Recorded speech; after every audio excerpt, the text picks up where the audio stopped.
Assalamualaikum warahmatullahi wabarakatuh. Salam sejahtera untuk kalian semua. Semoga pagi ini kalian dalam keadaan sehat dan tetap semangat untuk belajar, walaupun belajar di rumah. Oh ya, hari ini kembali kita dengan mata pelajaran ilmu pengetahuan sosial, khususnya adalah materi kelas 7. Bersama saya, Riwa Rahmalu dari SMP Negeri 6 Kota Tangerang. Sebelum pembelajaran, kalian perhatikan dulu kompetensi inti yang akan kita bahas. 3. Memahami pengetahuan, baik itu faktual, konseptual, dan prosedural, berdasarkan rasa ingin tahunya tentang ilmu pengetahuan, teknologi, seni, budaya, terkait fenomena dan kejadian tampak mata.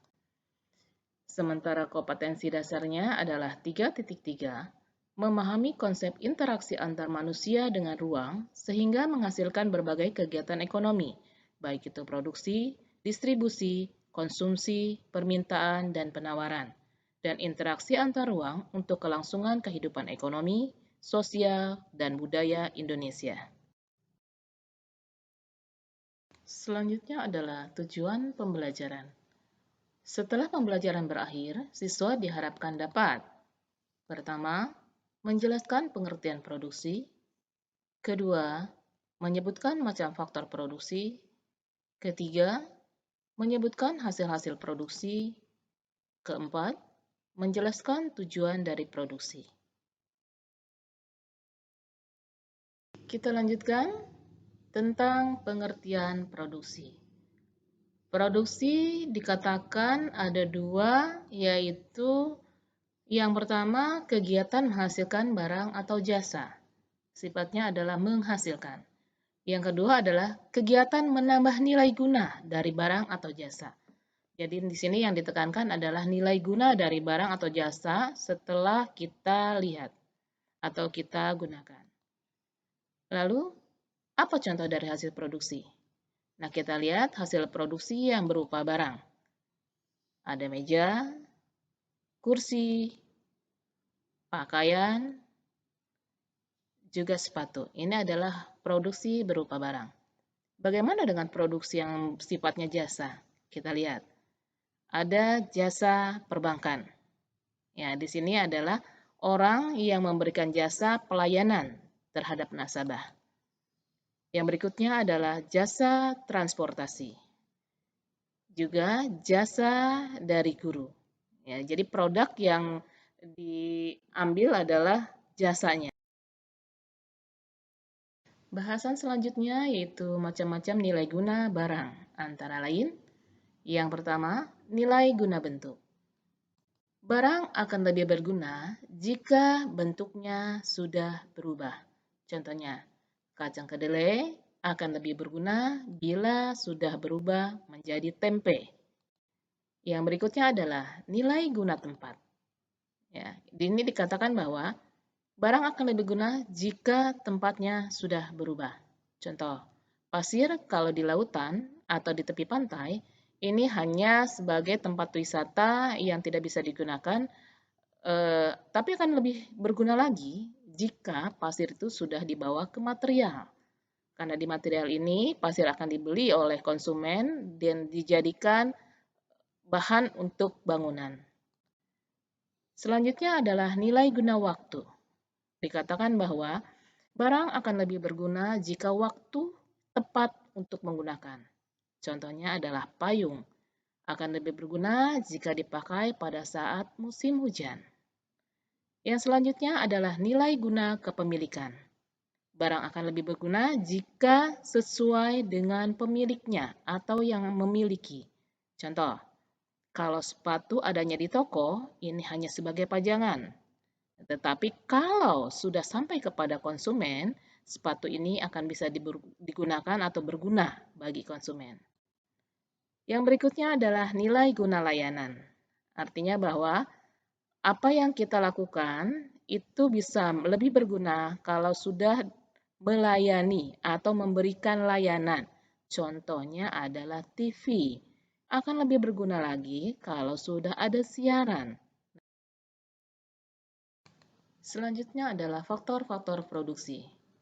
Faktor produksi asli dibagi menjadi dua, yaitu faktor produksi alam adalah faktor produksi yang disediakan oleh alam sebagai bahan mentah atau bahan baku. Faktor produksi alam juga dibagi menjadi dua, yaitu dapat diperbaharui. Contohnya adalah sawah dan juga kebun. Artinya bahwa di sini bisa diolah untuk beberapa kali pengolahan. Yang kedua adalah tidak dapat diperbaharui. Artinya bahwa kalau sudah digunakan ini akan habis lama-kelamaan. Contohnya adalah emas dan juga tanah.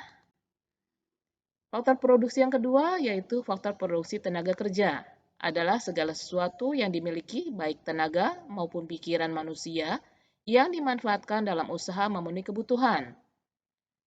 Nah, faktor produksi tenaga kerja dibagi menjadi tenaga kerja terdidik, artinya adalah tenaga kerja yang melalui pendidikan.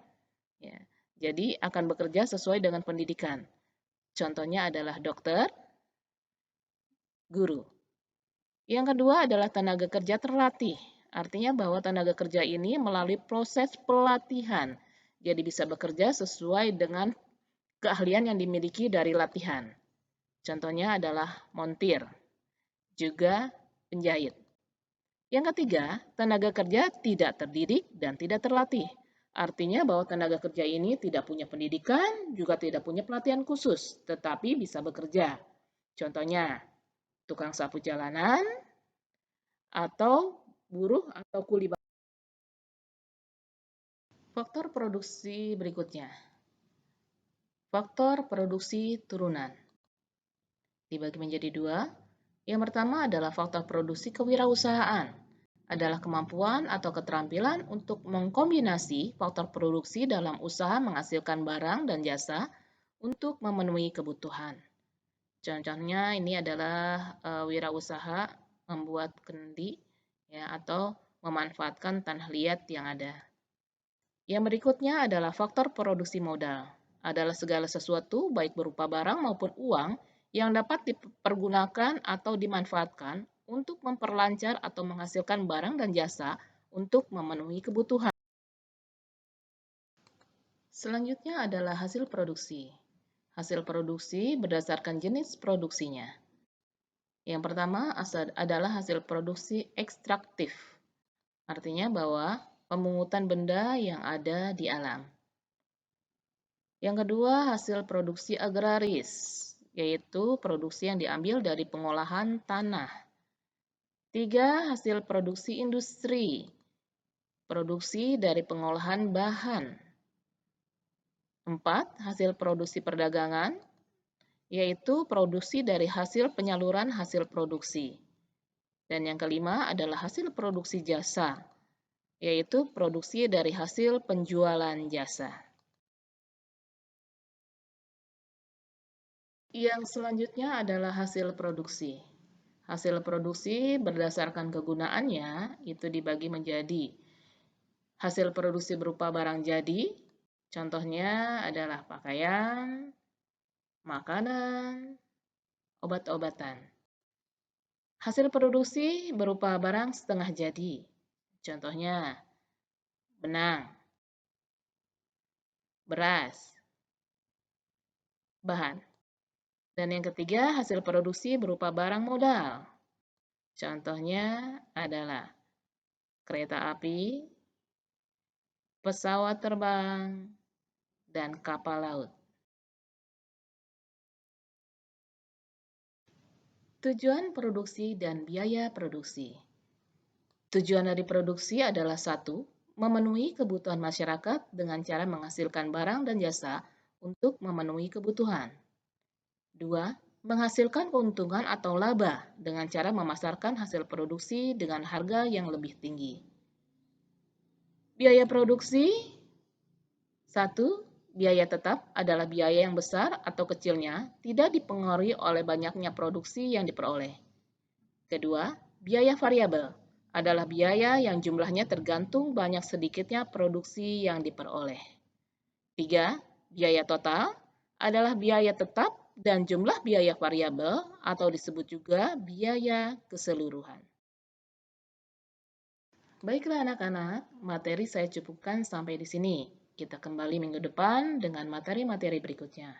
Jangan lupa, tugas kalian kerjakan di link yang akan saya berikan. Tetap semangat, tetap belajar di rumah, dan tetap patuhi protokol kesehatan. Wassalamualaikum warahmatullahi wabarakatuh.